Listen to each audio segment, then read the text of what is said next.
Strange stories are my specialty here. Tonight, I'll share a particularly chilling tale. I'm Cassandra Harold. Lie back, listen in, and steel yourself for unpleasant dreams. Welcome back to Unpleasant Dreams. As cabin fever slowly wears down, with spring on the horizon, you can almost hear the birds sing, or you can hear them flap their wings. This week's story was at the recommendation of an invaluable member of the Spooky Studio crew, E.M. Hilker. We hope you enjoy this lovely little gem of a tale lost to time. Vale of the Corbies by Arthur J. Burks. First published, 1925. My fear is an intangible fear. Yet to me, it is terribly real. Reason tells me that my experiences are but the figments of realistic nightmares, while my inner consciousness tells me that what I have gone through has been something more than disordered imagining. I know, in my mind, that it has all been a dream or a series of dreams. Yet how can I explain to myself those strange red dots on my hands, my face, my neck? These are very real. They are not hallucinations. For such of my friends as still come to see me at intervals have noted the dots and remarked upon their peculiar appearance. This fact it is that is slowly but surely driving me to the very door of the insane asylum. Damn it, I know they have all been dreams. Yet dream creatures do not leave their marks upon the body of the dreamer. But I had best go back and tell it all from the beginning. I believe that from childhood, I dreamed at intervals, widely spaced intervals, of a little secluded valley, which had no location except in the recesses of my subconscious mind. It has always been a sunless valley, with a dark cloud hiding the sun. Miasmatic mists have hung like airy shrouds in the still air above the valley's floor. There has been no breeze in this valley, nor anything that lived or moved. The air has been good, freighted with a musty kind of perfume that has ever tantalized my sensitive nostrils, but it has always been air with a strange sort of chill to it that has ever caused me to waken, shivering, from my dream. I have called the place a valley, yet I do not know for sure that it is a valley, since only my imagination has walled the valley in. It is as though somewhere, beyond the mists and the black cloud, there were a circle of high hills which I cannot see, just beyond the reach of my vision. Always, in my dream, I enter the valley through a narrow cleft in the walls of stone. I know it is a cleft, though I have never seen the walls. For countless times have I believed that by putting forth my hands, I could have touched the walls on either hand, and I have always feared to put forth my hands lest they encounter nothingness, and this knowledge of nothingness, where I had expected walls, might cause my mind to collapse with thoughts of wide immensities or caverns bottomless on my right hand and on my left. I prefer not to know the truth, or to delude myself with the knowledge that there might be walls when, possibly, there are none at all. Straight through this cleft, I go until my sensitive feelings tell me that I have entered the valley. Then begin my strange sensations.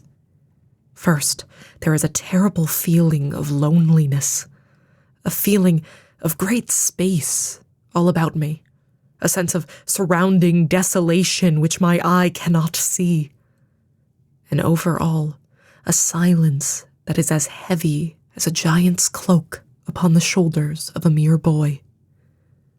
There is the inevitable chill in the air which causes me to shiver, even though, as is sometimes the case when I have dreamed of entering the valley swiftly, with much exertion, my body is bathed in perspiration.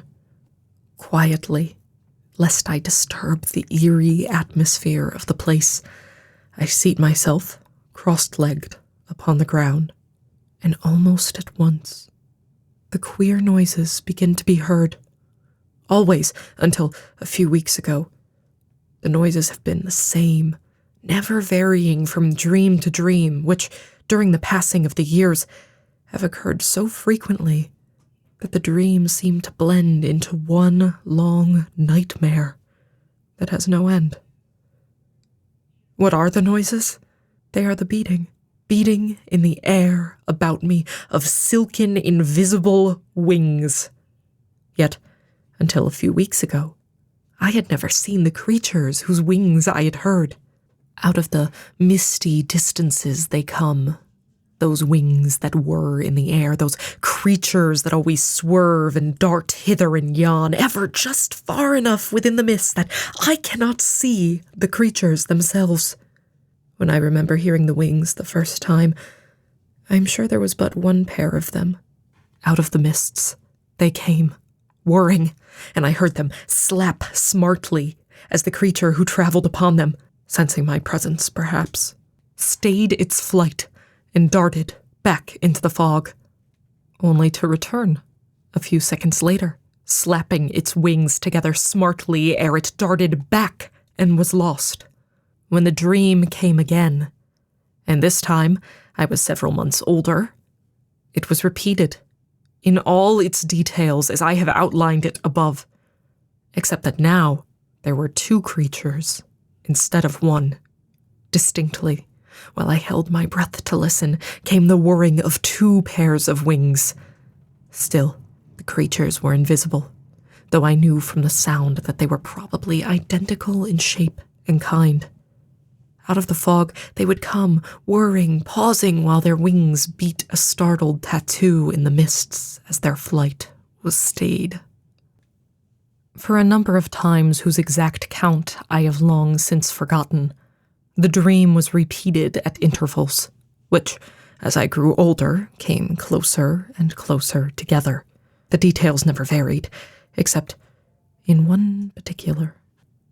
The beating of the wings was greater in volume with each succeeding occurrence of the nightmare.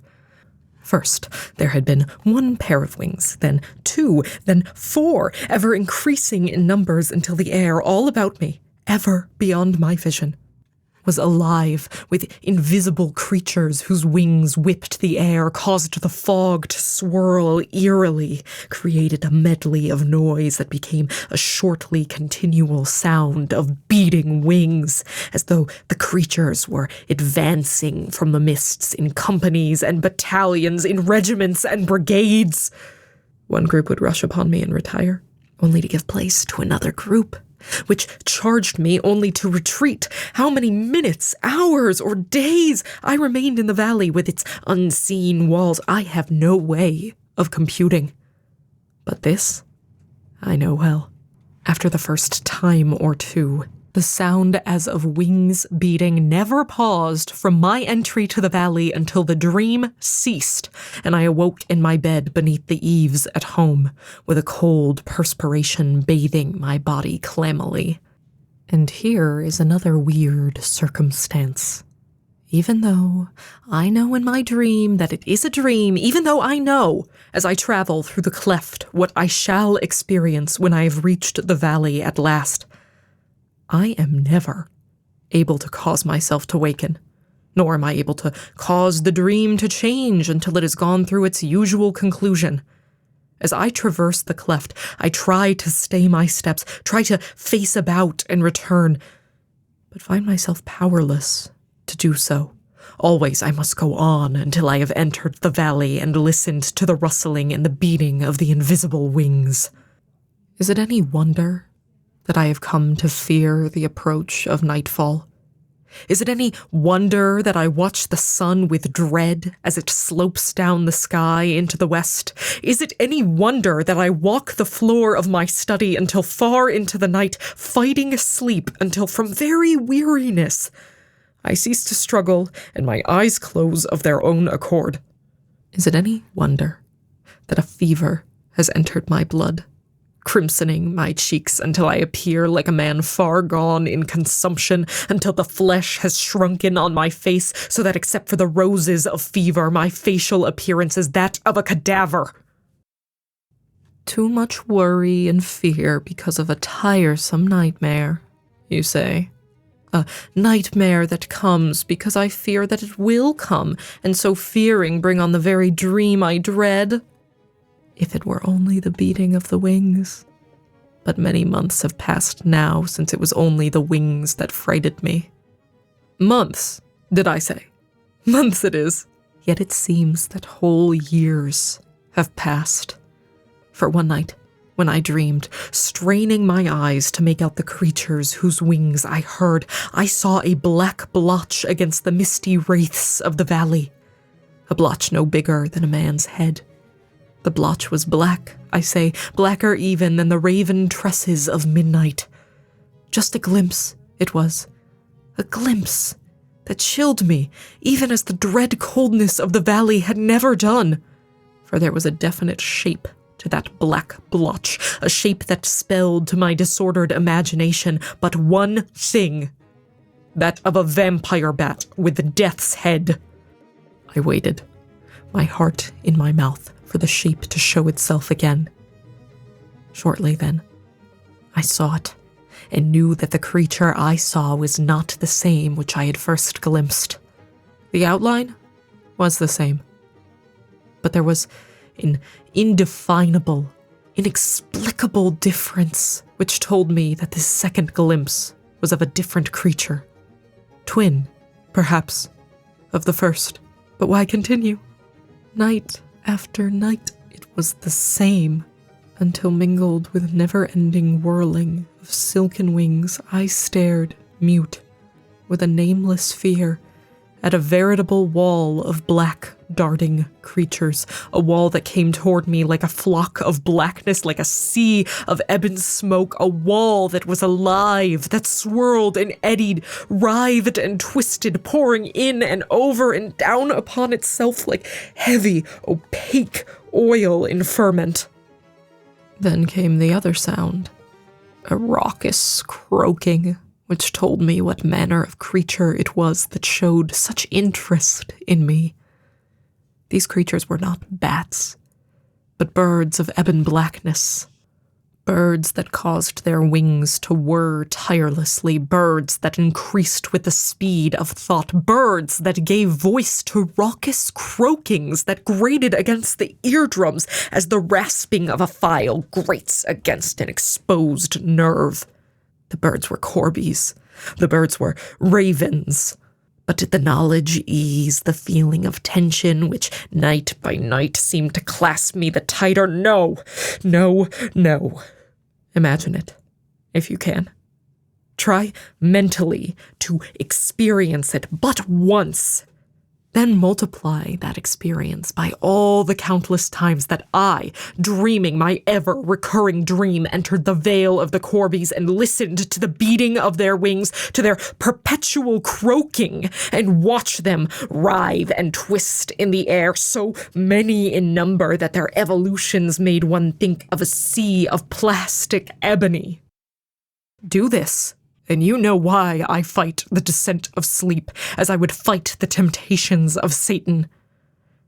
Yet it is but a dream, after all. But is it? It is only 2 weeks ago now that for the first time I found myself unable to listen, undisturbed, to the beating wings of the Corbies. For as they were emboldened, no doubt by my motionless attitude, the natural fear of me, which the creature must have felt, began to disappear. I knew it certainly when I noted that the black wall of the darting birds had approached closer to me on all sides, had approached so close that I could feel the breeze caused by the wings, could feel the coolness on my cheeks. Then I knew, with a suddenness which had the force of some eerie inspiration, that the chill along my spine, which I had always experienced, had a definite cause, and that cause was the antagonism which the Corbies felt toward me. Don't ask me why, for I do not know, yet what happened afterward proves to me that I am correct in this surmise. From the very first, the Corbies of the Hidden Valley hated me with a hatred which nothing in the world could quell. Why then did they not, in all their countless numbers, overpower me like a resistless flood and smother me with the very weight of their numbers? Something held them back. Was it the antagonism which I instinctively fostered within myself as a weird sort of protection? Perhaps. Then could these creatures have been creatures of flesh and blood? Or is it only creatures of the astral world that can sense these emanations? Have I not insisted that it is nothing but a never-ending dream? But wait, 2 nights later, when the walls approached quite too closely, I could stand it no longer. With a cry of anger, a cry that was pregnant with fear and a nameless horror, I leaped to my feet and for the first time took active steps against the black creatures which were robbing me of what little reason I still possessed. I rushed, pell-mell, my eyes closed tightly, into the thick of the walls of flying Corbies, striking out on all sides with clenched fists. I felt my fists strike home in soft, feathery bodies, felt the bodies fall away from my hands. I gathered the creatures in armfuls to my breast, crushing out their little lives against my own body, and fiercelessly gloated in my power to do them injury. But what of those little stabs of pain which I felt on my exposed hands, my face, my neck? I felt them, but at the time did not realize their significance. Finally, exhausted from my battle against these terrific, somehow intangible odds, I fell back from the fight and sank again to the ground. But fast, between my 2 palms, I held a single one of the ebon ravens. He was still alive, and with his little eyes seemed to stare into my own with an expression of saturnine, undying hatred, as though he dared me to hurt him. For many minutes, I looked into the eyes of the weak, defenseless bird. Unblinking, he stared back at me, unafraid. Slowly, his mouth opened as though he sneered at me. Still with his eyes staring into mine, the raven ducked its head suddenly and drove its pointed bill deep into the flesh of my hand. The blood spurted from the wound. Then I knew the meaning of those stabs of pain I had felt when I had fought against the vanguard of the Corbies. The other birds, too, had driven their sharp bills into my flesh. I stared, wonderingly, at my hands, my attention drawn more closely because the bird between my palms had pierced the flesh, and as I saw the countless punctures, I knew that what I had thought to be perspiration bathing my cheeks was not perspiration, but blood, which the ravens had drawn. What did I do then? Deliberately, not knowing why, just as a small boy does not know why he takes pleasure in being cruel to animals, I looked back at the bird and into its challenging eyes. Then, holding it fast in one hand, with the other I slowly twisted the ebony head from the creature's shoulders and hurled it into the mists. The little body in my hand did not quiver, did not move once after I had cast the head free. But when I had hurled the body after the head, it suddenly seemed to come to life, jumping here and there as does any bird which has been beheaded. Then, upright on its 2 feet, it darted into the fog. But before it had entirely disappeared, I saw it take wing and rise into the air. My God, what ghastly croaking then came from the billow upon billow of Corbies which still circled about me. I pressed my hands to my ears to prevent my eardrums from bursting. Then, when I could stand no more, I leaped to my feet and started back the way I had come, while the ravens followed behind me, raucously croaking their wordless anger. I felt them on my shoulders and on my head. I felt them about my legs, retarding my retreat. I felt the slapping of their wings against my unprotected cheeks and face, felt the sharp stabs of pain in my flesh as their savage bills were plunged home, and awoke in my bed at home with perspiration beading my body. It was perspiration, too, not blood. But on my hands, face, and neck, there were many, many little red dots. Dots which might have been tiny wounds that had healed, leaving fiery wheals where the open wounds had been. This, then, is why I fear sleep. When I sleep, I dream. And when I dream of the Vale of Corbies. And I know that sooner or later, the ravens will slay me. Yet a man cannot fight sleep forever. Though for over a week I have not closed my eyes, I have imbibed strong coffee, fiery hot and black as the wings of the ravens. I have used many kinds of drugs, increasing the doses swiftly, until I use more than any confirmed fiend that ever lived. Yet I feel myself growing weaker, hour by hour, and know that soon I must sleep. And when I do, I, Hans Goodman, brother of the man who wrote the above manuscript, must finish the story. For my brother is dead. What he saw beyond the veil of sleep, I do not know. Assuredly, I do not believe all that he has written above, because I know that it was written in a fevered frenzy, was born of a mind that had been crazed by drugs and loss of sleep. Call it insane obsession, if you like. But I found my brother, dead, in a chair in his study. His body literally covered with the blood which oozed from countless little wounds in his flesh. Flesh that, between the wounds, was red with the roses of fever, or red because it had been beaten and pounded by something that was still not powerful enough to break the skin. And who shall say that whirring wings did not paint those roses there? Whirring wings that beat an endless tattoo.